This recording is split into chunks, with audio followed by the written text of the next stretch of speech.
Selamat hari Minggu, Bapak Ibu Saudara-saudari yang dikasihi Tuhan. Kita bersyukur bisa berjumpa pada hari ini dan kita kembali bersama-sama akan menikmati waktu yang Allah berikan bagi kita, yaitu Sabat. Waktu yang Allah tetapkan sendiri di dalam sejarah penciptaan. Allah menetapkan satu hari untuk Dia beristirahat dan Dia mengundang kita untuk masuk ke dalam istirahat tersebut untuk menikmati waktu bersama-sama bersekutu dengan Dia. Bapak Ibu Saudara-saudari yang dikasihi Tuhan, mari kita mempersiapkan Alkitab kita membuka Kisah Para Rasul pasal 6, Kisah Para Rasul pasal yang ke-6, ayat yang ke-8 sampai ayat 15. Lalu kita juga akan membaca nanti Kisah Para Rasul pasal yang ke-7, ayat 54 sampai pasal 8 ayat 1a. Bapak Ibu Saudara-saudari yang dikasihi Tuhan, tema daripada firman Tuhan yang akan kita pelajari bersama-sama pada pagi hari ini yaitu Stefanus, karya Roh Kudus di tengah penderitaan. Stefanus, karya Roh Kudus di tengah penderitaan. Bapak Ibu, mari kita mempersiapkan hati kita untuk merenungkan firman Tuhan ini. Kita berdoa. Nyatakanlah ya Yesus, tenangkanlah jiwaku. Sebagaimana pujian yang telah kami lantunkan di hadapan-Mu ya Tuhan. Kiranya Engkau menenangkan jiwa kami. Kiranya Engkau yang boleh menyentuh hati kami. Berkatilah pemberitaan firman Tuhan ini. Baik jemaat-Mu yang telah Engkau panggil untuk datang menikmati hari Sabat pada hari ini. Juga hamba-Mu yang terbatas, yang lemah ini ya Tuhan. Kiranya Engkau menenangkan jiwa kami untuk boleh menikmati waktu mendengarkan isi hati Tuhan. Biarlah firman ini boleh Allah Roh Kudus pakai untuk meneguhkan iman percaya kami kepada Yesus Kristus. Mengangkat pelayanan yang Tuhan percayakan bagi kami dan juga menjalani kehidupan yang Tuhan anugerahkan bagi kami. Bahkan ketika Tuhan izinkan kami masuk di dalam berbagai pergumulan hidup, bahkan masuk ke dalam penderitaan yang membawa kami kepada maut. Berkatilah waktu ini ya Tuhan. Di dalam nama Yesus kami berdoa dan bersyukur. Amin.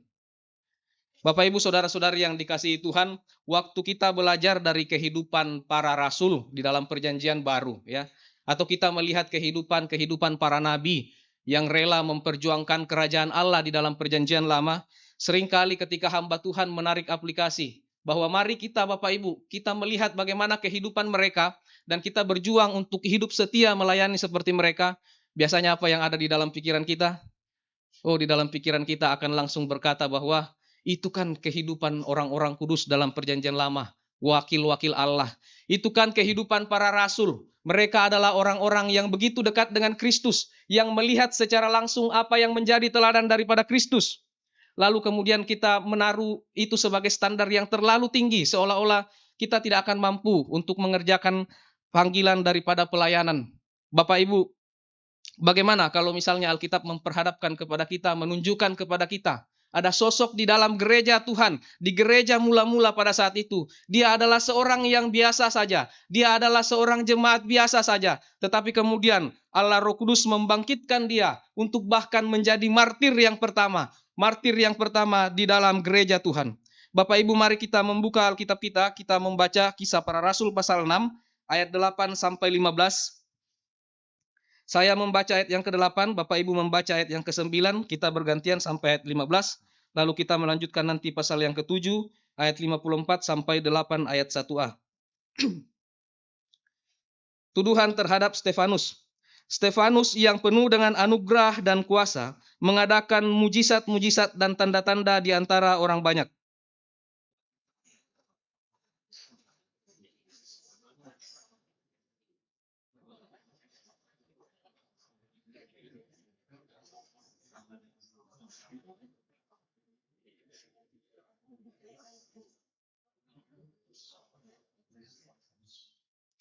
Tetapi mereka tidak sanggup melawan hikmatnya dan roh yang mendorong dia berbicara.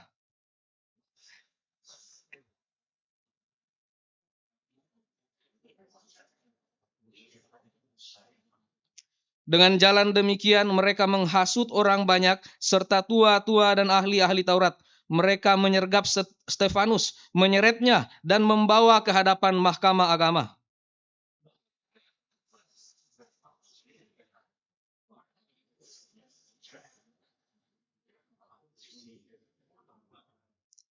Sebab kami telah mendengar dia mengatakan bahwa Yesus orang Nazaret itu akan meruntuhkan tempat ini dan mengubah adat istiadat yang diwariskan oleh Musa kepada kita.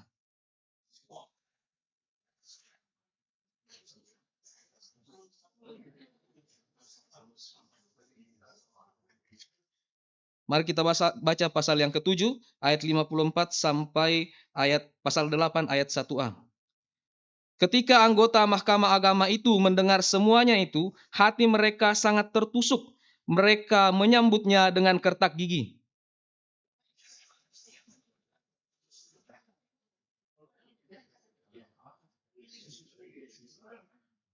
Lalu katanya, sungguh aku melihat langit terbuka dan anak manusia berdiri di sebelah kanan Allah.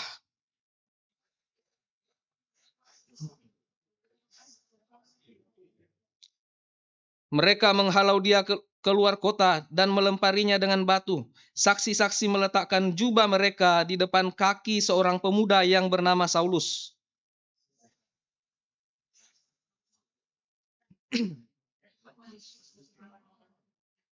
Sambil berlutut, ia berseru dengan suara nyaring, Tuhan, janganlah tanggungkan dosa ini kepada mereka. Sebab sesudah berkata demikian, ia pun meninggal.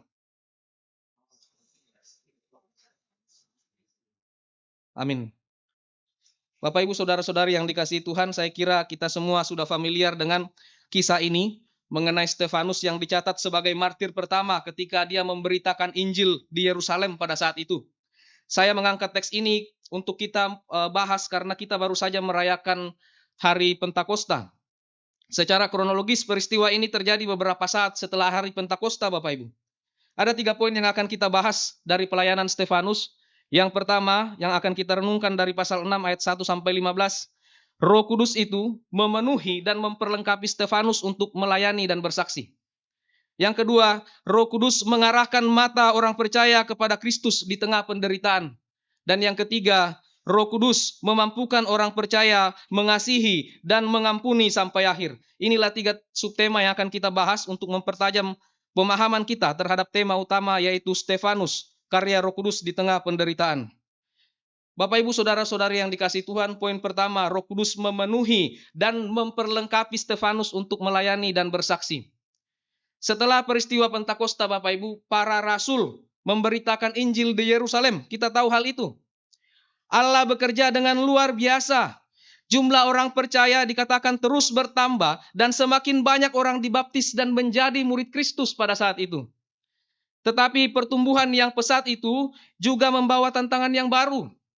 Di tengah jemaat mula-mula muncul keluhan mengenai pembagian sosial. Pembagian bantuan sosial menjadi hal yang tidak terlalu diperhatikan ketika jemaat terus bertambah. Mungkin yang dimaksud adalah pembagian makanan atau juga baju-baju bagi para janda pada saat itu. Lukas mencatat dalam pasal yang ke-6 ayat 1, pada masa itu ketika jumlah murid makin bertambah, timbullah sungut-sungut di antara orang Yahudi yang berbahasa Yunani terhadap orang-orang Ibrani, karena pembagian kepada janda-janda mereka diabaikan dalam pelayanan sehari-hari.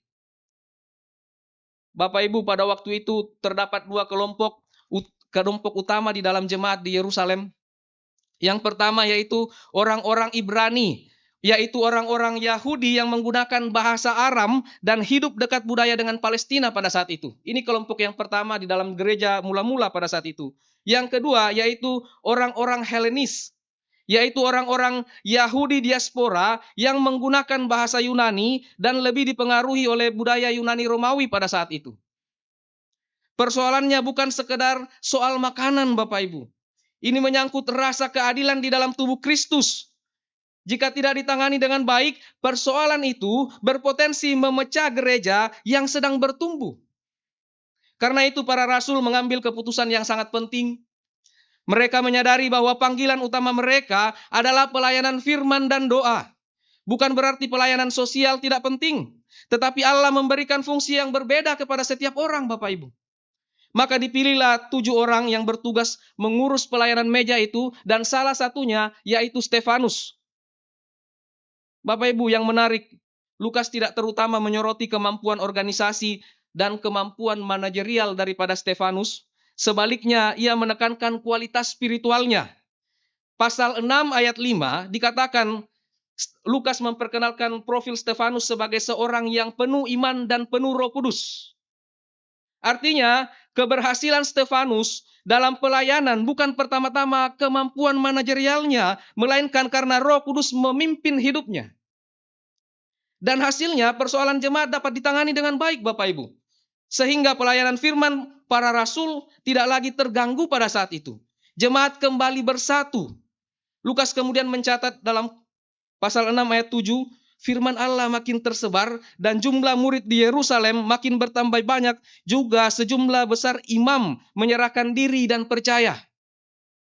Perhatikan hubungan yang indah ini Bapak Ibu ya. Ketika para rasul mengerjakan panggilan mereka dengan setia, dan para diaken, para pengurus gereja mengerjakan tugas mereka dengan setia, pelayanan gereja bertumbuh. Firman Tuhan tersebar, murid kemudian bertambah, bahkan para imam Yahudi mulai percaya kepada Kristus. Apa implikasinya bagi gereja hari ini Bapak Ibu? Prinsip ini tetap berlaku sampai hari ini. Sekali lagi, prinsip ini tetap berlaku sampai hari ini di dalam penata layanan gereja Tuhan. Seringkali kita berpikir bahwa pertumbuhan gereja hanya bergantung kepada pendeta atau pengkhotbahnya. Padahal kisah para rasul menunjukkan bahwa seluruh tubuh Kristus mempunyai peran di dalam pertumbuhan gereja Tuhan pada saat itu. Pendeta membutuhkan Roh Kudus ketika mempersiapkan khotbah, pendeta atau hamba Tuhan membutuhkan Roh Kudus ketika berkhotbah dan juga memimpin doa. Tetapi pengurus gereja, majelis, pengurus kategorial, pengurus kepanitiaan, pemain musik, tim paduan suara, guru sekolah minggu, petugas multimedia, bahkan mereka yang melayani dalam hal-hal yang dianggap teknis, semuanya juga membutuhkan hikmat dan kuasa dari Roh Kudus. Ketika setiap orang mengerjakan bagiannya dengan setia Bapak Ibu, sekali lagi, di sanalah gereja akan bertumbuh dengan sehat. Kadang-kadang orang bertanya, mengapa suatu gereja tidak berkembang seperti gereja lain ya? Kita menduga bahwa kemajuan pasti karena terutama satu-satunya karena hamba Tuhannya berkhotbah dengan powerful, dengan retorika yang baik, dengan sangat menyentuh, dengan sangat menggerakkan. Kekuatan mimbar hamba Tuhan itu sangat mungkin jika urusan yang lain dalam jemaat juga ada yang memikirkan dan mengurusnya dengan baik Bapak Ibu. Pendeta Henry Ongko pernah mengatakan, seringkali ya, stagnansi gereja itu terjadi bukan karena hamba Tuhan gak mampu khotbah dengan baik. Ini memang sangat mungkin juga terjadi sih ya. Tetapi yang lebih sering adalah karena hamba Tuhannya seringkali didrive oleh jemaatnya, didrive oleh pengurusnya untuk kamu harus bisa palu gada. Kamu bisa berkhotbah itu satu hal yang harus kamu penuhi sebagai hamba Tuhan, tetapi kami menuntut kamu juga harus bisa apalagi memperbaiki atap misalnya ya. Memperhatikan AC misalnya, perhatikan kerusakan-kerusakan di dalam gereja. Semua perkunjungan hamba Tuhan harus hadir. Oh Bapak Ibu, Anda bukan sedang mengharapkan hamba Tuhan jika seperti ini mengharapkan Kristus. Bahkan Kristus pun tidak bisa omnipresent sedemikian Bapak Ibu. Apa yang menjadi bagian pelayanan saudara dalam gereja hari ini? Kerjakanlah itu dengan sungguh-sungguh untuk kemajuan gereja Tuhan. Karena pertumbuhan gereja adalah pekerjaan bersama seluruh tubuh Kristus yang dipimpin oleh Roh Kudus. Bagaimana dengan saudara yang belum berbagian di dalam pelayanan? Setelah sekian lama menikmati anugerah Tuhan dalam gereja, berdoalah dan pertimbangkan untuk melayani. Ini ciri gereja mula-mula. Namun pelayanan Stefanus Bapak Ibu ternyata tidak berhenti pada pelayanan meja. Disinilah kita melihat sesuatu yang sangat menarik. Stefanus adalah seorang diaken, tetapi pelayanannya melampaui apa yang biasanya kita bayangkan tentang tanggung jawab seorang diaken, atau kita sebut biasa di dalam gereja tentang tanggung jawab seorang pengurus. Dia adalah seorang diaken, tetapi dia adalah seorang diaken rasa penatua Bapak Ibu. Lukas mencatat, dan Stefanus yang penuh karunia dan kuasa mengadakan mujizat dan tanda-tanda di antara orang banyak. Pasal 6 ayat ke-8. Roh Kudus tidak hanya memperlengkapinya untuk mengurus kebutuhan jemaat, Roh Kudus juga memperlengkapi dia menjadi saksi Kristus yang efektif. Ia melakukan tanda dan mujizat sebagaimana yang dilakukan oleh para rasul. Bapak Ibu, karunia melakukan mujizat adalah karunia yang diberikan Allah kepada para rasul Kristus pada saat itu, pada gereja mula-mula, agar orang yang lemah iman, yang sulit percaya kepada kesaksian secara verbal mengenai Yesus Kristus dapat diteguhkan. Itu sebab saudara tidak perlu mencari-cari mujizat hari ini, kecuali pelayanan para rasul yang sudah begitu banyak dinyatakan di dalam Alkitab mengenai Yesus Kristus masih kurang cukup meyakinkan Anda untuk percaya kepada Kristus.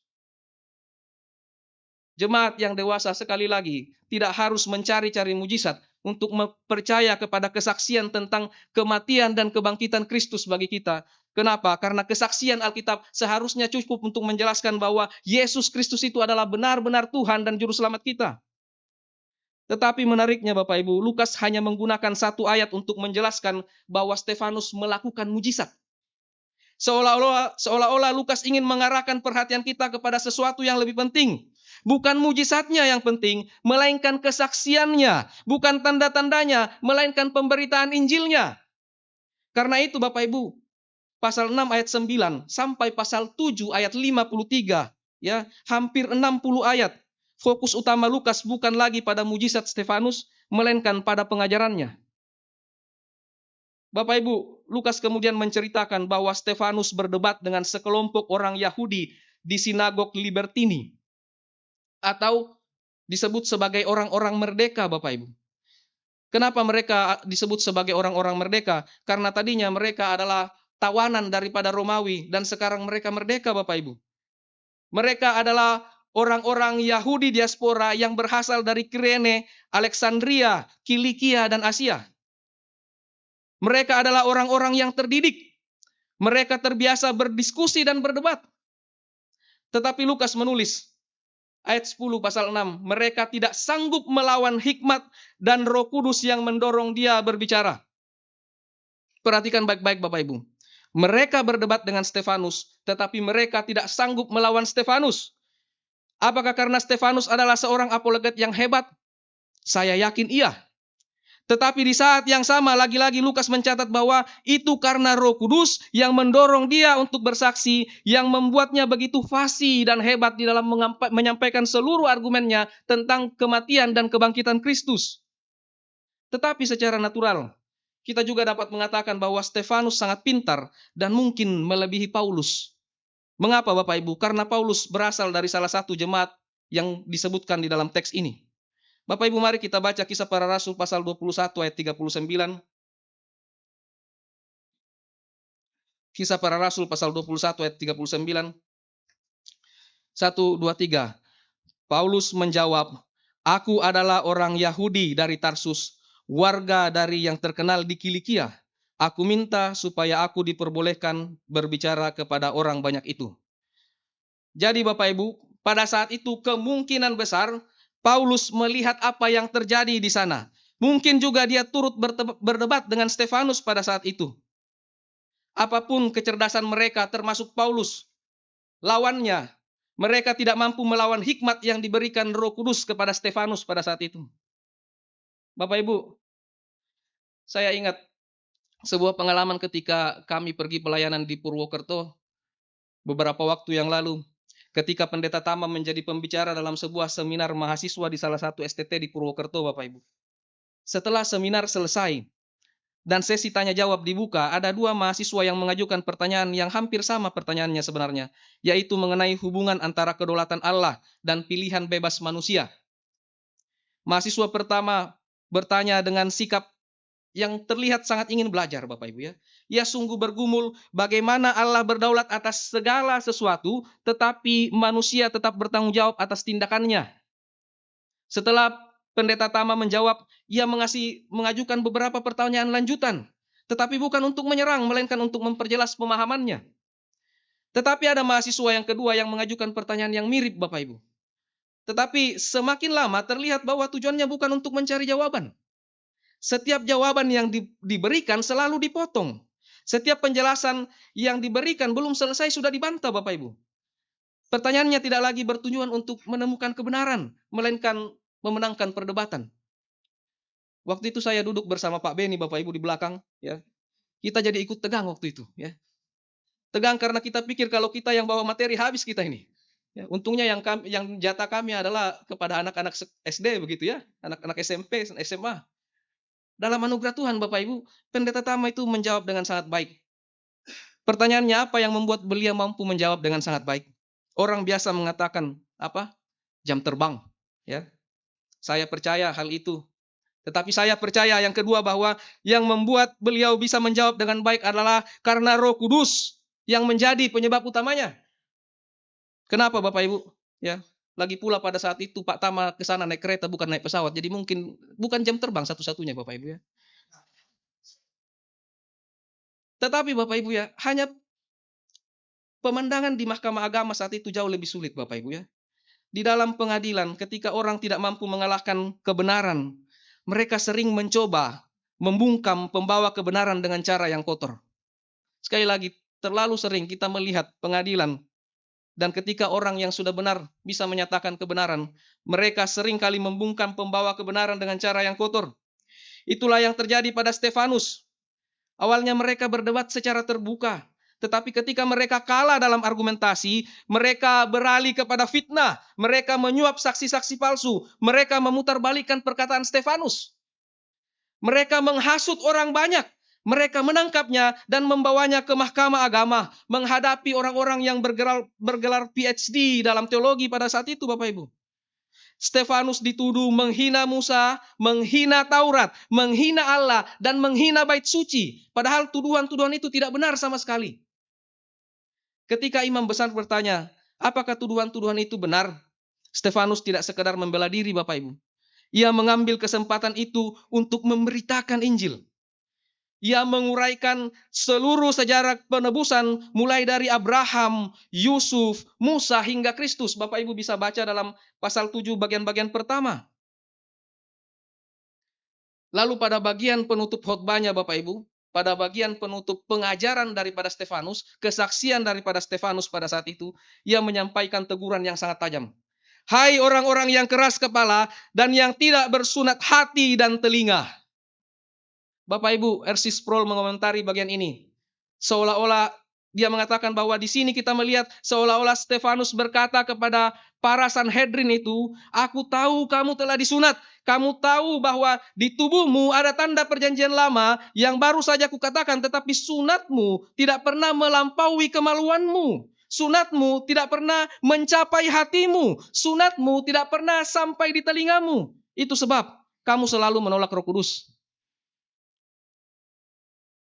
Bapak Ibu, ironis jikalau kita memegang daripada sakramen baptisan kudus yang menjadi kelanjutan apa yang menjadi tanda umat Allah dari perjanjian lama di dalam perjanjian baru.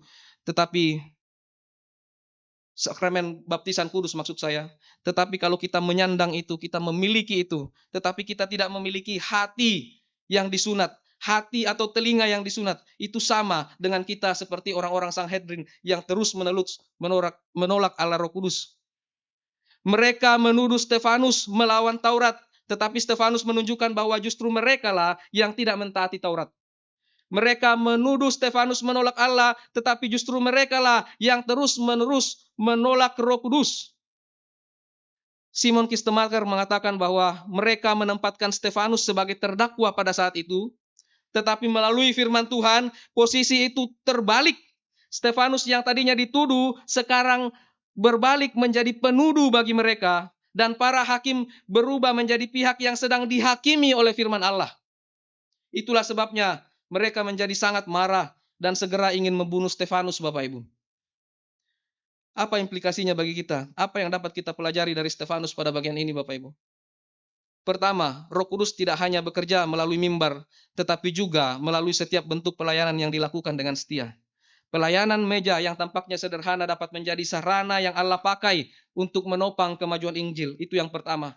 Yang kedua, kuasa Roh Kudus tidak hanya terlihat di dalam karya-karya mujizat yang supranatural, tetapi juga dalam keberanian untuk menyaksikan Kristus dan hikmat untuk mempertahankan kebenaran. Ketiga, kesetiaan kepada Kristus tidak selalu menghasilkan penerimaan, Bapak Ibu. Kadang justru menghasilkan penolakan dan perlawanan terhadap kita. Namun seperti Stefanus, Bapak Ibu, panggilan orang percaya bukanlah untuk menjadi populer atau diterima semua orang, bukan? Panggilan kita adalah setia kepada Kristus, melayani dengan hikmat yang diberikan oleh Allah Roh Kudus, dan berani bersaksi tentang Injil, apapun konsekuensinya. Inilah poin pertama, Bapak Ibu. Roh Kudus memenuhi dan memperlengkapi Stefanus untuk melayani dan bersaksi. Poin yang kedua, Roh Kudus mengarahkan mata orang percaya kepada Kristus di tengah penderitaan. Kita bisa mempelajari ini dari pasal 7 ayat 54 sampai 56. Bapak Ibu Saudara yang dikasihi Tuhan, setelah menyampaikan pembelaannya yang panjang mengenai sejarah keselamatan bangsa-bangsa Israel, sejarah keselamatan umat Allah, Stefanus akhirnya sampai pada klimaks khotbahnya. Ia menuduh para pemimpin Yahudi sebagai orang-orang yang selalu menentang Roh Kudus, menolak para nabi, bahkan menolak Mesias yang dijanjikan Allah. Perkataan itu dikatakan oleh Lukas menusuk hati mereka. Lukas mencatat, ketika mereka mendengar semuanya itu, sangat tertusuk hati mereka.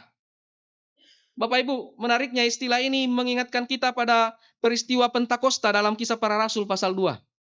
Setelah Petrus berkhotbah tentang Yesus yang disalibkan oleh mereka, Lukas mencatat bahwa orang banyak juga tertikam atau tertusuk hatinya oleh firman Tuhan yang disampaikan oleh Petrus pada saat itu. Jadi baik pendengar Petrus maupun pendengarnya Stefanus sama-sama ditelanjangi oleh firman Allah. Tetapi hasilnya berbeda Bapak Ibu. Ketika orang banyak mendengar khotbah Petrus, mereka bertanya, apakah yang harus kami perbuat? Mereka bertobat, mereka memberi diri dibaptis, mereka datang kepada Kristus. Sebaliknya, ketika anggota Sanhedrin mendengar khotbah Stefanus, mereka tidak bertanya apa yang harus kami perbuat. Mereka justru menggertakkan gigi mereka. Mereka marah, mereka ingin membunuh Stefanus segera. Dalam perjanjian lama, misalnya Mazmur pasal 112 ayat 10 dikatakan, orang fasik melihatnya, lalu gusar, ia menggertakkan giginya, lalu hancur. Bapak Ibu, dengan kata lain, menggertakkan gigi adalah ekspresi seorang musuh yang begitu marah, sehingga hampir tidak mampu mengendalikan dirinya. Mengapa bisa demikian Bapak Ibu? Apakah karena khotbah Stefanus panjang seperti khotbah-khotbah di Reform? Bukan Bapak Ibu. Tetapi karena firman itu betul-betul menelanjangi setiap kebusukan hati mereka. Seringkali ketika firman Tuhan diberitakan Bapak Ibu, kebenaran yang sama dapat menghasilkan dua respon yang berbeda. Hati yang rendah hati akan bertobat ketika ditegur oleh firman Tuhan, tetapi hati yang keras akan marah ketika ditegur. Demikian juga dengan kita pada hari ini. Ketika firman diberitakan, pertanyaannya bukan apakah kita akan merespons, karena setiap orang pasti memberi respons Bapak Ibu. Pertanyaannya adalah, apakah kita merespon dengan pertobatan, dengan hati yang semakin keras? Mungkin kita mengatakan, oh saya tidak mempersekusi pengkhotbah. Tetapi penolakan terhadap firman juga terjadi ketika saudara diam dan tidak memberi respon apa-apa.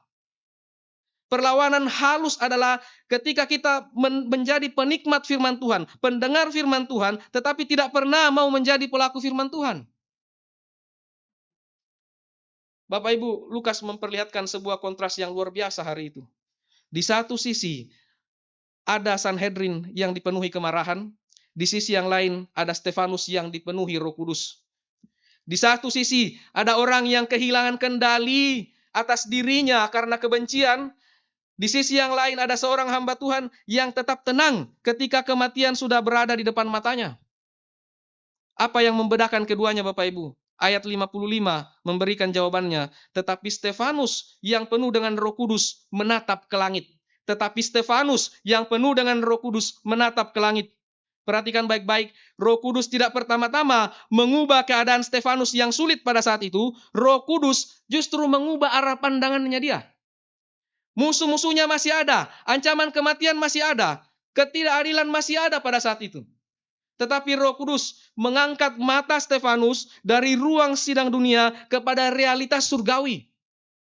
Mengapa Bapak Ibu? Karena salah satu pekerjaan utama Roh Kudus adalah memuliakan Kristus. Yesus berkata, ketika penghibur yang lain itu datang, ia akan memuliakan aku. Roh Kudus tidak menarik perhatian kepada dirinya sendiri. Roh Kudus selalu mengarahkan umat Allah kepada Kristus. Namun ada satu hal yang sangat menghiburkan dalam penglihatan Stefanus Bapak Ibu. Lukas tidak mengatakan bahwa Yesus sedang duduk di sebelah kanan Allah, melainkan dia berdiri. Alkitab Perjanjian Baru ketika menyebutkan mengenai Yesus yang telah kembali ke surga, selalu dikatakan bahwa dia duduk di sebelah kanan Allah Bapa.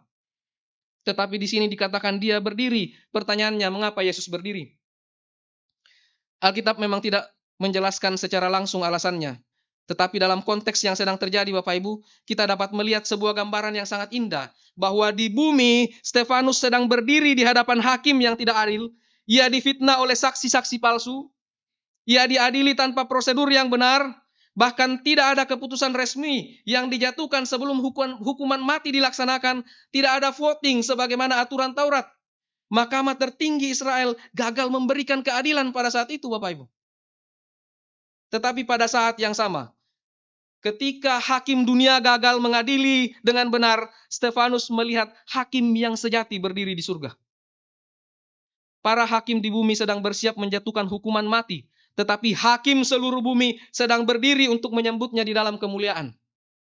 Bukankah ini penghiburan yang besar bagi kita orang percaya Bapak Ibu? Ada kalanya kita mengalami ketidakadilan. Di gereja kita memiliki orang-orang yang peduli kepada kita. Tetapi dalam dunia, ada kalanya kita disalahpahami. Ada kalanya kita difitnah atau diperlakukan tidak adil. Tidak seperti semestinya. Mungkin tidak ada orang yang membela kita. Mungkin tidak ada pengadilan yang memberikan keadilan yang adil. Tetapi kisah Stefanus mengingatkan kita bahwa orang percaya tidak pernah berdiri sendirian. Ketika seluruh dunia tampak menentang dia, Kristus tetap berdiri di pihak dia, di pihak umatnya yang memandang kepada Kristus oleh karena pekerjaan Allah Roh Kudus. Karena itu pengharapan Stefanus bukan terletak pada keputusan Sanhedrin, melainkan pada keputusan Kristus. Ia tahu bahwa vonis manusia bukanlah vonis terakhir. Hakim yang tertinggi telah berdiri membela dia. Kemudian Stefanus berkata, "Aku melihat langit terbuka dan anak manusia berdiri di sebelah kanan Allah." Mengapa ia menggunakan gelar anak manusia Bapak Ibu? Karena gelar itu membawa kita kembali kepada Daniel pasal 7 ayat 13-14. Dalam penglihatan Daniel, anak manusia itu menerima kuasa, kemuliaan dan kerajaan yang kekal dari Allah. Ini adalah jabatan ilahi daripada Kristus Bapak Ibu. Jadi ketika Stefanus menyebut Yesus sebagai anak manusia, ia sedang menyatakan bahwa Yesus adalah Mesias yang dijanjikan, Raja yang menerima segala kuasa di surga dan di bumi. Dan inilah yang membuat Sanhedrin semakin marah kepada dia. Mereka memahami implikasinya. Bahwa jika Yesus berada di sebelah kanan Allah, berarti Yesus memiliki kehormatan ilahi. Jika Yesus adalah anak manusia dalam Daniel pasal 7, berarti Stefanus sedang mengatakan bahwa Yesus adalah Mesias yang sah. Jika Yesus adalah Mesias yang sah, berarti kitalah yang bersalah karena kita telah menolak dia dan menyalibkan dia. Karena itulah mereka menganggap perkataan Stefanus sebagai penghujatan. Dan ini adalah pelanggaran terhadap hukum Taurat dalam perspektif mereka Bapak Ibu. Mari kita baca Imamat pasal 24 ayat 16. Imamat pasal 24 ayat 16.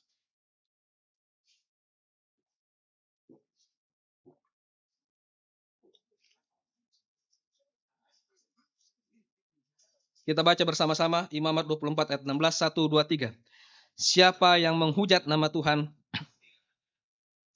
seluruh umat harus melempari dia dengan batu, baik orang asing maupun orang Israel asli.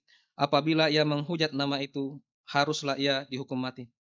Bapak Ibu, inilah dasar hukum Musa yang ada di benak anggota Sanhedrin pada saat itu.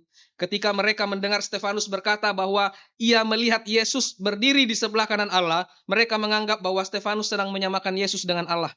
Dan menurut pemahaman mereka, penghujatan semacam itu harus dihukum mati. Mereka berpikir mereka sedang membela hukum Taurat Musa, tetapi sebenarnya mereka sedang menentangnya. Bapak Ibu Saudara, ada satu hal yang menarik jika kita membandingkan kisah Stefanus dengan pengalaman para rasul sebelumnya dalam mahkamah agama dalam kisah para rasul pasal 5. Sebelumnya kita juga melihat beberapa rasul itu ditangkap lalu kemudian dibawa ke dalam mahkamah agama. Pada waktu itu setelah mendengar kesaksian Petrus dan para rasul Bapak Ibu, anggota Sanhedrin juga menjadi sangat marah dan bahkan berencana membunuh mereka. Namun Tuhan membangkitkan seorang guru pada saat itu yaitu Gamaliel untuk menasihati mereka sehingga para rasul terluput dari hukuman mati. Mereka memang dicambuk, tetapi nyawa mereka diselamatkan. Tetapi ketika kita sampai pada kisah Stefanus, Bapak Ibu, Tuhan tidak bertindak dengan cara yang sama. Tidak ada Gamaliel yang membelanya pada saat itu di dalam komunitas Sanhedrin. Tidak ada Roh Kudus yang datang mengguncang tempat itu. Tidak ada mujizat yang menghentikan persidangan itu. Bahkan tidak ada tangan ilahi yang menghentikan batu-batu rajam yang dilemparkan oleh orang-orang pada saat itu kepadanya, Bapak Ibu. Mengapa? Karena Roh Kudus tidak selalu bekerja dengan cara yang sama, Bapak Ibu. Kadang-kadang Tuhan membebaskan umatnya dari penderitaan. Kadang-kadang Tuhan menopang umatnya di tengah penderitaan. Dalam kedua keadaan itu Tuhan tetap hadir dan bekerja. Bahkan apa yang diberikan kepada Stefanus pada saat itu lebih besar daripada sekedar pembebasan sementara, Bapak Ibu. Jika para rasul dahulu memperoleh pembelaan di hadapan mahkamah agama, Stefanus melihat pembelanya di surga. Ketika tidak ada seorang pun yang berdiri membelanya di bumi, ia melihat Yesus sendiri berdiri di sebelah kanan Allah menjadi pembela bagi dia. Bukankah ini sesuatu yang sangat menghiburkan, Bapak Ibu? Mahkamah agama menolaknya, tetapi Kristus menerima dia. Hakim-hakim dunia menjatuhkan vonis yang tidak adil, tetapi Kristus berdiri menjadi pembela bagi dia. Karena itu, sekalipun penderitaan tidak diangkat, cara Stefanus memandang penderitaan diubahkan pada saat itu. Saya tidak tahu penderitaan apa yang sedang Bapak Ibu alami dan saudara-saudara hadapi pada hari ini. Mungkin pergumulan di dalam keluarga, mungkin tekanan pekerjaan, mungkin sakit penyakit yang begitu berat, kekecewaan, atau ketidakadilan yang harus saudara tanggung. Namun satu hal yang dapat kita pelajari dari Stefanus, Bapak Ibu, ketika ia melihat Kristus yang hidup dan bertahta, ancaman kematian tidak lagi menjadi hal yang paling menakutkan bagi dia. Sebab kekuatan terbesar orang percaya bukanlah hidup tanpa penderitaan, melainkan keyakinan bahwa Kristus tetap memerintah di atas setiap penderitaan yang kita hadapi. Selama Kristus bertahta, Bapak Ibu, tidak ada penderitaan yang berada di luar kendalinya, dan tidak ada air mata yang luput dari perhatiannya. Inilah poin yang kedua. Roh Kudus selalu mengarahkan mata orang percaya kepada Kristus di tengah penderitaan. Jikalau ada hal yang perlu kita doakan di dalam setiap kesulitan kita, mintalah ini, Bapak Ibu. Minta Roh Kudus mengarahkan mata kita kepada Kristus di dalam tengah-tengah penderitaan. Poin yang ketiga. Roh Kudus memampukan orang percaya mengasihi dan mengampuni sampai akhir. Tema ini kita bisa renungkan dari ayat 57 sampai 60. Bapak Ibu Saudara yang dikasihi Tuhan, jika poin sebelumnya kita melihat bagaimana Roh Kudus mengarahkan mata Stefanus kepada Kristus, maka pada bagian ini kita melihat tampak dari penglihatan itu, ketika mata seorang tertuju kepada Kristus, hidupnya mulai menyerupai dengan Kristus. Sekali lagi, waktu mata orang percaya diarahkan kepada Kristus di tengah-tengah penderitaan, hidupnya akan mulai menyerupai dengan Kristus yang seutuhnya. Inilah yang terjadi pada Stefanus. Lukas mencatat bahwa setelah mendengar pengakuan Stefanus tentang Yesus yang berdiri di sebelah kanan Allah, anggota Sanhedrin kehilangan kendali diri. Mereka berteriak-teriak dengan suara nyaring sambil menutup telinga mereka dan beramai-ramai menyerbu dia. Pemandangan ini sebenarnya sangat ironis. Orang-orang yang seharusnya bertindak sebagai hakim yang bijaksana justru menyeretnya keluar kota untuk membunuh dia demi menjaga kekudusan tanah suci itu. Sebagai hakim, mereka bahkan tidak peduli pada prosedur hukum yang benar. Mereka tidak mengucapkan putusan resmi. Mereka tidak memberi kesempatan pembelaan lebih lanjut. Stefanus kemudian diseret keluar kota dan mulai dirajam. Pertanyaannya, bagaimana respon Stefanus ketika batu-batu itu mulai menghantam tubuhnya? Dalam kondisi kita tidak bersalah, Bapak Ibu, dan dipersekusi dengan cara sedemikian, pasti begitu memilukan. Bapak Ibu bisa membayangkan apa yang akan keluar dari mulut kita. Apakah Stefanus membalas dengan kemarahan? Apakah ia mengutuk para pembunuhnya? Apakah ia memohon agar Allah segera menghukum mereka? Tidak, Bapak Ibu. Justru disinilah kita melihat pekerjaan Roh Kudus yang luar biasa. Lukas mencatat dalam ayat 59, sementara mereka melempari Stefanus dengan batu, ia berdoa, Tuhan Yesus, terimalah rohku. Perkataan ini mengingatkan kita kepada perkataan Yesus di atas kayu salib. Ya Bapa, ke dalam tangan-Mu kuserahkan nyawaku. Yesus berdoa kepada Bapa. Stefanus berdoa kepada Yesus. Mengapa? Karena Yesus baru saja ia lihat berdiri di sebelah kanan Allah, kini menjadi tujuan doanya. Stefanus tidak menghadapi kematian dengan ketakutan, Bapak Ibu. Ia menghadapi kematian dengan penyerahan diri. Ia tahu kepada siapa ia menyerahkan hidupnya. Tubuhnya memang sedang dihancurkan oleh batu-batu rajam itu, tetapi jiwanya aman di dalam tangan Kristus. Tetapi Lukas belum selesai. Ada doa kedua yang lebih mengejutkan lagi, Bapak Ibu. Sambil berlutut, ia berseru dengan suara nyaring, Tuhan, jangan tanggungkan dosa ini kepada mereka. Bukankah ini mengingatkan kita pada perkataan Yesus di kayu salib juga, Bapak Ibu? Ya Bapa, ampunilah mereka, sebab mereka tidak tahu apa yang mereka perbuat. Bapak Ibu Saudara, jangan terlalu cepat membaca ayat ini dan melewatkan bagian ini. Pikirkan situasinya, orang-orang itu sedang membunuh Stefanus. Batu-batu itu bukan lagi sekedar ancaman. Batu-batu itu mendarat di atas tubuhnya. Darah mulai mengalir. Nafasnya semakin pendek, kematian semakin dekat. Dan pada saat seperti itu, apa yang keluar dari mulut Stefanus? Normalnya, manusia berdosa kalau kita disakiti, kita sedang dirajam batu sedemikian. Jangankan dirajam batu ya, disenggol saja di jalan. Biasanya segala macam perkataan yang ada di dalam kebun binatang kita sebutkan. Normalnya itu yang terjadi, Bapak Ibu. Tetapi Stefanus tidak. Ya, Bapak Ibu, beberapa waktu yang lalu saya pernah menjemput anak saya pulang sekolah. Hosea tiba-tiba sedang berdiri gitu ya. Sebenarnya dia masih minta saya mau main gitu ya. Dia masih mau tinggal, dia mau main. Kemudian dia berdiri. Tetapi karena dia tidak siap, tiba-tiba ada temannya datang mendorong dia dan karena bodi temannya itu lebih besar, Bapak Ibu ya. Kami tahu dari mamanya bahwa anaknya itu suka main basket, bodinya besar. Dia datang langsung dorong Hosea. Hosea terlempar jauh, Bapak Ibu. Itu terjadi di depan saya gitu ya. Wah, itu papanya dia panik ya, papanya dia panik dan saya juga nggak tahu saya harus ngapain begitu ya. Itu terjadi sangat tiba-tiba. Tetapi sekali lagi karena tidak siap dia cukup keras terlempar, Bapak Ibu. Kemudian dia menangis sejadi-jadinya ya. Itu terjadi di depan sekolah Kristen, Bapak Ibu ya. Dia menangis, dia marah ya. Di perjalanan dia minta saya untuk marah kepada temannya itu. Wah, dia mengutuki, Bapak Ibu. Saya enggak pernah lihat, dia betul-betul marah sekali, Bapak Ibu ya. Saya berpikir, bagaimana respon saya ya? Diam-diam dalam hati saya juga emosi, Bapak Ibu ya. Tapi kan hamba Tuhan di sekolah Kristen punya GRI lagi ya. Saya juga emosi, Bapak Ibu ya, tetapi saya berusaha untuk menenangkan diri, saya menenangkan dia begitu ya. Tetapi emosi saya meledak ketika ada orang yang senggol di jalan, saya marah kepada dia ya. Dan kemarahan itu lebih besar daripada seharusnya, saya pikir ya. Bapak Ibu, tetapi bersyukur ya. Karena prinsip Kristen yang diajarkan di dalam sekolah ini.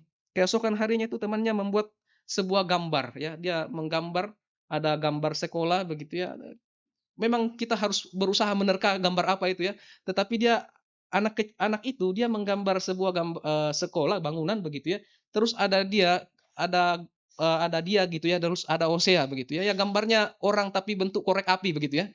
Digambar terus ditulis di bawah gitu ya, namanya dia, kemudian namanya Hosea begitu ya.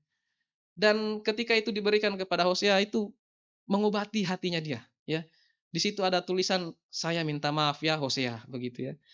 Lalu setelah itu ya dengan cepat Hosea memberi maaf begitu ya. Saya kira ini adalah bentuk pekerjaan Allah Roh Kudus juga untuk memberikan seorang anak belajar meminta maaf dan memberi pengampunan kepada temannya yang bersalah. Dan dia membalas dengan membuat gambar juga untuk diberikan kepada dia. Yang mau saya katakan Bapak Ibu ya, sekolah ini berusaha untuk menghidupi bukan hanya firman, tetapi juga berusaha untuk bagaimana mendorong anak-anak bisa menerjemahkan firman yang mereka pelajari. Tetapi sekali lagi Bapak Ibu, situasinya Stefanus beda ya. Ini jauh lebih sulit ya. Kita melihat dari mulutnya Stefanus bukan kutuk yang keluar, bukan kebencian, bukan dendam, melainkan doa pengampunan, Bapak Ibu. Bagaimana mungkin seorang melakukan hal seperti itu? Jawabannya sederhana, sekali lagi karena Roh Kudus sedang membentuk karakter Kristus di dalam dirinya dia. Secara manusia, kita mungkin masih dapat mengasihi orang yang baik kepada kita, ya. Secara manusiawi, kita mungkin masih dapat mengampuni orang yang menyesal atas kesalahannya terhadap kita, tetapi mengampuni orang yang sedang melukai dan hendak membunuh kita adalah sesuatu yang melampaui kemampuan manusia, Bapak Ibu. Tetapi inilah buah pekerjaan Roh Kudus di dalam kehidupan orang percaya, dan ini sangat mungkin, ya. Bapak Ibu, kalau kita melihat di dalam internet, di dalam sosial media, ketika ada orang-orang kecil yang mengalami persekusi atau ketidakadilan, biasanya kita akan membaca komen yang memaki-maki orang yang mengambil keputusan atas orang itu, bukan? Orang Kristen apakah seharusnya ikut sedemikian, Bapak Ibu? Oh, mungkin Bapak Ibu mengatakan, oh, saya tidak ikut komen di sana, tetapi hati kita komen seperti itu, bukan? Bapak Ibu, apa yang terjadi dalam kehidupan Stefanus? Sekali lagi, karena Roh Kudus bekerja di dalam hatinya. Semakin seseorang dipenuhi Roh Kudus, semakin ia menyerupai Kristus, Bapak Ibu. Salah satu keserupaan dengan Kristus adalah memberikan pengampunan bagi musuh. Stefanus mengucapkan kata-kata terakhirnya dalam doa. Ia berlutut dan berseru dengan suara nyaring sama seperti Yesus. Setelah itu, Lukas mencatat bahwa Stefanus meninggal. Ya, dalam bahasa aslinya lebih tepat diterjemahkan Stefanus tertidur. Seorang penafsir bernama Ben Witherington, dia berkata begini, istilah ini adalah ungkapan yang digunakan untuk kematian, tetapi juga mencerminkan pengharapan akan kebangkitan. Bagi orang percaya, kematian bukanlah akhir, Bapak Ibu, melainkan seperti tidur yang suatu hari nanti di akhir daripada hidup, di akhir daripada ketika Kristus datang kembali, akan ada kebangkitan dan kemuliaan bagi dia, Bapak Ibu. Jadi ketika Alkitab menggunakan istilah tertidur, itu bukan secara harfiah bahwa kita mati, kita tertidur, Bapak Ibu. Enggak, jiwa kita persis setelah kita mati akan kembali kepada Kristus. Tubuh kita masuk menjadi tubuh kebinasaan, masuk di mana kita dikuburkan. Tetapi Lukas sengaja menggunakan istilah tertidur untuk memberikan pengharapan kepada pembacanya bahwa seorang Kristen ketika dia mati, dia seperti tertidur. Mengapa? Supaya kita punya pengharapan bahwa suatu saat nanti kita akan dibangkitkan dan diberikan tubuh kemuliaan. Tubuh kita akan dipersatukan dengan jiwa kita, Bapak Ibu. Bapak Ibu, perhatikan perjalanan Stefanus dalam pasal ini. Mula-mula ia melihat Kristus berdiri di surga, kemudian dalam penderitaan ia berbicara seperti Kristus, lalu ia berdoa seperti Kristus, dan akhirnya ia mati seperti Kristus. Penglihatan tentang Kristus menghasilkan keserupaan dengan Kristus. Bapak Ibu Saudara, seringkali kita berpikir bahwa kuasa Roh Kudus terutama terlihat dalam mujizat-mujizat yang besar. Padahal salah satu mujizat terbesar Roh Kudus adalah ketika ia mengubah hati yang penuh luka menjadi hati yang mampu mengampuni orang-orang yang sulit kita kasihi, orang-orang yang sulit kita ampuni. Corrie ten Boom, seorang wanita Kristen Belanda yang ditangkap oleh Nazi karena menyembunyikan orang-orang Yahudi selama Perang Dunia Kedua, Bapak Ibu. Ia dan keluarganya dikirim ke kamp konsentrasi Ravensbrück pada saat itu, sebuah tempat yang penuh kelaparan, penuh penyakit, penghinaan, kerja paksa, dan kita melihat di sana ada banyak kematian. Di kamp itu, Corrie dan saudara perempuannya bernama Betsy, dia mengalami perlakuan yang sangat kejam dari para penjaga. Mereka dipermalukan, mereka dipukuli, hidup dalam kondisi yang tidak manusiawi, Bapak Ibu. Bahkan harus tidur di barak yang penuh dengan kutu dan penyakit. Betsy akhirnya meninggal di kamp tersebut akibat penderitaan yang dialaminya. Beberapa tahun setelah perang berakhir, Bapak Ibu, Corrie sedang bersaksi dalam sebuah kebaktian tentang kasih dan pengampunan Kristus. Setelah ibadah selesai, seorang pria menghampiri dia. Saat melihat pria itu, bagi Corrie ini bukan wajah yang asing. Ia mengenali pria itu. Ia adalah salah satu dari mantan penjaga kamp konsentrasi yang pernah terlibat di dalam penderitaannya dia dan kematian saudaranya. Pria itu mengulurkan tangan dan berkata kepada Corrie, "Saya sekarang telah menjadi seorang Kristen. Saya tahu Tuhan telah mengampuni saya. Maukah Anda mengampuni saya juga?" Corrie mengaku bahwa pada saat itu tubuhnya terasa kaku, Bapak Ibu. Semua kenangan pahit kembali muncul di dalam pikirannya. Ia teringat saudara perempuannya yang meninggal. Ia teringat penghinaan, penderitaan, dan kekejaman yang pernah dilakukan pria itu kepada mereka. Secara manusiawi, ia tidak sanggup mengampuninya, Bapak Ibu. Namun di dalam hatinya ia berdoa, "Tuhan, Aku tidak mengampuni, aku begitu sulit mengampuni orang ini, tetapi aku tahu engkau dapat. Berikanlah pengampunanmu itu melalui aku, supaya aku memberi pengampunan kepada dia, supaya aku bisa mencicipi apa yang engkau pernah rasakan di atas kayu salib bagi orang-orang yang menyakiti engkau. Dengan gemetar ia mengulurkan tangannya. Kemudian Kori bersaksi lagi bahwa pada saat itulah kasih Allah memenuhi hatinya dan memberinya kemampuan untuk mengampuni orang yang sebelumnya tidak mampu ia ampuni.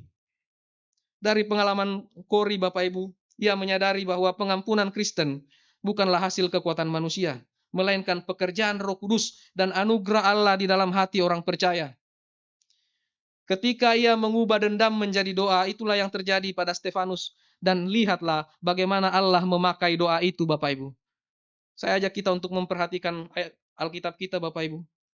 Bapak Ibu, di antara orang-orang yang berdiri menyaksikan pembunuhan tersebut, ada seorang pemuda yang bernama Saulus, dan di sini Lukas pertama kali menyebut nama Saulus. Saat itu ia menyetujui kematian Stefanus. Saat itu ia belum bertobat. Saat itu ia masih menjadi penganiaya gereja, Bapak Ibu. Tetapi beberapa waktu kemudian Kristus menangkapnya. Kristus mengambil hidupnya di jalan menuju Damsyik dan mengubah dia menjadi Rasul Paulus. Bapak Ibu, kita tidak dapat membuktikan secara langsung seperti ini adalah hubungan sebab akibat atau bukan.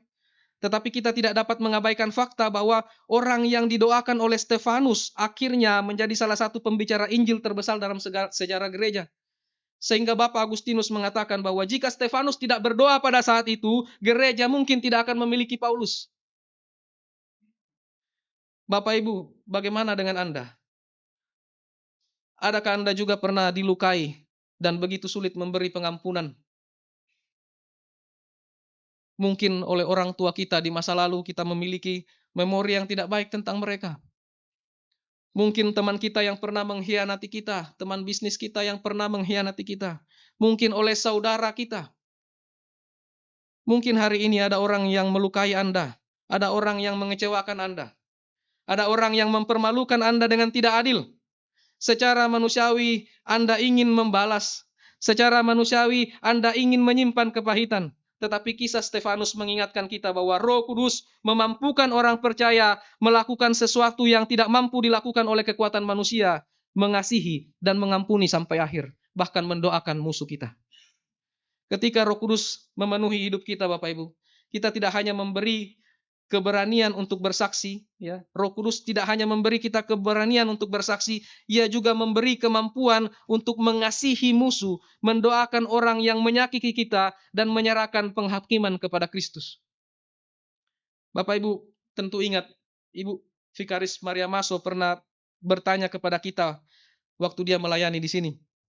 Manakah yang lebih mudah, hidup bagi Kristus atau mati bagi Kristus? Bapak Ibu masih ingat jawabannya? Mana yang lebih mudah, hidup bagi Kristus atau mati bagi Kristus? Sebagian besar dari jemaat sepakat hari itu bahwa hidup bagi Kristus jauh lebih sulit. Kenapa? Karena kita harus menyangkal diri setiap hari, melawan dosa, mengampuni orang yang menyakiti kita, tetap setia dalam pekerjaan, keluarga, dan pelayanan sekalipun itu sangat berat. Itu benar. Tetapi kalau kita boleh jujur, mati bagi Kristus juga adalah hal yang terlampau sulit, Bapak Ibu. Kenapa? Karena pada dasarnya kita mencintai hidup kita. Kita takut kehilangan kenyamanan, keamanan, keluarga, masa depan, dan semua hal yang kita kenal baik di dalam dunia ini. Semua anugerah yang Tuhan berikan di dalam dunia ini, kita takut kehilangan itu. Tidak ada seorang pun yang secara alami berani menghadapi penderitaan, apalagi kematian, Bapak Ibu. Karena itu keberanian Stefanus bukanlah keberanian yang lahir dari dirinya sendiri. Ia bukan manusia super yang kebal terhadap rasa takut. Yang membuat Stefanus mampu menghadapi kematian dengan tenang adalah karena Roh Kudus mengarahkan matanya kepada Kristus. Bapak Ibu, inilah poin yang ketiga dan terakhir. Roh Kudus memampukan orang percaya mengampuni dan mengasihi musuh sampai akhir dan berdoa bagi mereka. Bapak Ibu, saya akan menutup dengan bagian ini. Paulus pernah mengingatkan, ini setelah Paulus bertobat Bapak Ibu ya. Paulus pernah mengingatkan bahwa Allah itu telah menetapkan satu hari ketika seluruh dunia ini akan dihakimi oleh Yesus Kristus. Dan pada hari itu kita semua akan berdiri di hadapannya. Mari kita baca bagian ini. Kisah Para Rasul 17 ayat 31. Kisah Para Rasul 17 ayat 31.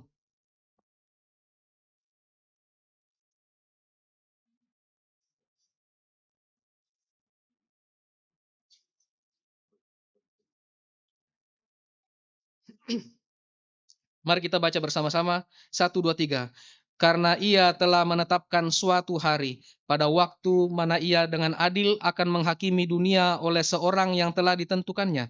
Sesudah ia memberikan kepada semua orang suatu bukti tentang hal itu dengan membangkitkan dia dari antara orang mati.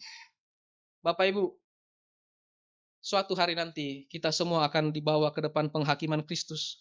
Bayangkan sebuah ruang sidang. Biasanya kan hakim itu duduk di atas kursinya, Bapak Ibu. Jaksa berdiri untuk menuntut, pengacara berdiri untuk membela daripada orang yang tertuduh. Tetapi bagaimana jika Anda yang sedang diadili dan tidak ada seorang pun yang berdiri membela Anda, Bapak Ibu? Bayangkan diri kita yang ada di sana sebagai orang yang diadili dan tidak ada seorang yang membela kita. Anda tidak mampu membayar pengacara, kemudian pengacara itu meninggalkan Anda dan pergi dan mengatakan, oh dia pelit sih. Atau kita punya uang dan kita tidak mampu bayar dan dia katakan Anda pelit. Bagaimana jika tidak ada pembela bagi kita? Itulah sebabnya penglihatan Stefanus begitu menghiburkan. Ketika ia sedang diadili secara tidak adil di bumi, Bapak Ibu. Ia melihat langit terbuka dan Yesus berdiri di sebelah kanan Allah. Kelak kita semua juga akan memasuki ruang sidang ilahi yang sesungguhnya. Tidak ada harta, tidak ada jabatan, tidak ada keluarga atau prestasi yang dapat membela kita di sana. Hanya ada satu pertanyaan, siapakah yang berdiri bagi kita pada hari itu? Bapak Ibu, Yesus Kristus pernah berkata, ia akan mengutus parakletos yang lain. Para berarti di samping, kaleo berarti memanggil. Secara harfiah berarti seseorang dipanggil untuk berdiri di samping orang lain untuk menolongnya dia ketika dia ada dalam kesulitan. Parakletos dapat diterjemahkan penghibur, tetapi juga dapat diterjemahkan sebagai advokat atau pembela. Roh Kudus adalah parakletos kedua. Kenapa? Karena Kristus mengatakan, aku akan mengutus parakletos yang lain. Itu artinya, dia adalah parakletos pertama. Bapak Ibu, jika Anda berada di dalam Kristus, dia adalah seorang hakim. Hakim itu juga adalah seorang pembela Anda di saat yang sama. Dia seolah turun dari tempat duduknya sebagai hakim dan berdiri di samping Anda, membela Anda di depan Bapa. Tetapi jika Anda menolak Kristus, jika Anda orang yang belum pernah menerima Kristus, Anda hanya akan menghadapi Yesus di dalam penghakiman tata ilahi sebagai seorang hakim, bukan sebagai seorang pembela, Bapak Ibu. Karena itu, sebelum kita meninggalkan tempat ini, Bapak Ibu, marilah kita bertanya kepada diri kita sendiri. Apakah saya sudah mengenal Kristus sebagai juru selamat dan pembela bagi saya? Sebab pada hari penghakiman nanti tidak ada yang lebih menghiburkan daripada melihat hakim seluruh bumi berdiri di pihak kita. Dia berdiri sebagai pembela kita, Bapak Ibu. Bapak Ibu, Pendeta Stephen Tong pernah mengatakan, mengapa nama saya Stephen Tong? Saya memilih nama Stephen Tong karena saya ingin memiliki jejak pelayanan seperti Stefanus. Tapi bersyukur tidak mirip-mirip banget Bapak Ibu. Kalau enggak, kita tidak bisa melihat karyanya yang begitu besar termasuk kita yang menjadi buah pelayanannya. Bapak Ibu, Pendeta Stephen Tong mengatakan, biasanya Yesus duduk di samping Bapa, tetapi hari itu Yesus berdiri di sebelah kanan Bapa, bukan hanya untuk menyatakan bahwa kesaksian Stefanus itu benar, tetapi untuk menyambut tubuh Stefanus yang hancur pada saat itu, dan dia siap untuk berdiri, dia mau menggendongnya untuk kembali kepada Bapa. Dan ketika Bapa bertanya, dari mana engkau Yesus? Yesus akan datang kepada Bapa, masuk ke dalam surga untuk mengatakan, aku datang, aku menjemput orang yang telah menyaksikan tentang aku ini sampai dia mati, aku menggendongnya masuk ke dalam surga. Bapak Ibu, ini adalah suatu penghiburan bagi kita. Melalui kehidupan Stefanus kita melihat dengan jelas karya Roh Kudus dalam diri seorang percaya, dalam diri seorang Kristen. Roh Kudus memperlengkapi Stefanus untuk mengangkat pelayanan meja dengan setia dan bersaksi dengan berani, itu yang pertama. Roh Kudus juga mengarahkan matanya kepada Kristus ketika penderitaan dan kematian ada di depan mata, sehingga tidak berfokus pada penderitaannya sendiri, melainkan kepada Kristus. Dan akhirnya Roh Kudus memampukannya untuk mengasihi dan mengampuni sampai akhir, bahkan kepada musuh-musuhnya yang sedang merajam dia.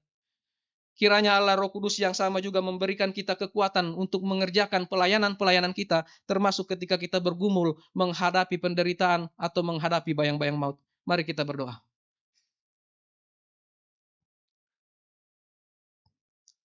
Bapa di dalam kerajaan surga, kami mengucap syukur untuk waktu di mana kami boleh merenungkan firman-Mu. Biarlah firman-Mu ini terus bergema di dalam hati kami ketika firman-Mu berhenti disuarakan di atas mimbar ini. Biarlah firman-Mu ini boleh terus meyakinkan kami bahwa kami adalah milik Kristus dan kami dimateraikan oleh Allah Roh Kudus, sehingga kami memiliki keyakinan oleh karena Roh Kudus tinggal di dalam hati kami dimampukan untuk boleh melayani Kristus. Dan jika Tuhan izinkan kami masuk ke dalam penderitaan, biarlah Tuhan terus mengarahkan mata kami kepada Kristus, memandang kepada Kristus, satu-satunya pengharapan kami yang memberikan kami penghiburan yang sejati. Dan jika Tuhan mengizinkan kami masuk dalam kesulitan hidup, karena kami difitnah atau kami dilawan oleh dunia ini, biarlah Allah Roh Kudus memberikan penghiburan bagi kami untuk mengerti bahwa ada Kristus yang menjadi pembela bagi kami di dalam setiap kesulitan kami. Terima kasih ya Tuhan untuk firman-Mu yang boleh kami dengarkan. Di dalam nama Yesus Kristus kami berdoa dan bersyukur. Amin.